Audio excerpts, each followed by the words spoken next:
What I really want to talk to you about this week, though, is Brexit, and I'm sure that most of you are thoroughly sick of hearing about Brexit.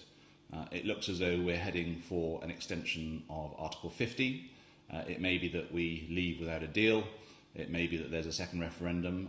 There are plenty of uncertainties ahead of us in the coming weeks.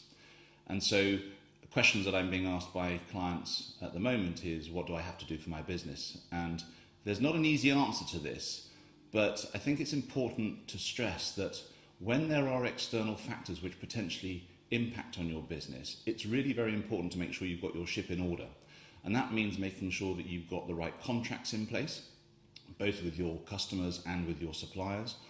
You've got your employees and any contractors that you might use under correct contracts with correct terms that are protecting your business. And then you should also look to see where you should be protecting your business in other areas. So, for example, intellectual property. Have you got trademarks? Should you have trademarks? And if you've got a trademark in this country, should you be making an application to have a trademark in Europe as well? The same applies for data protection. If you process people's personal data, European personal data, should you be making sure that you've got the right documentation in place?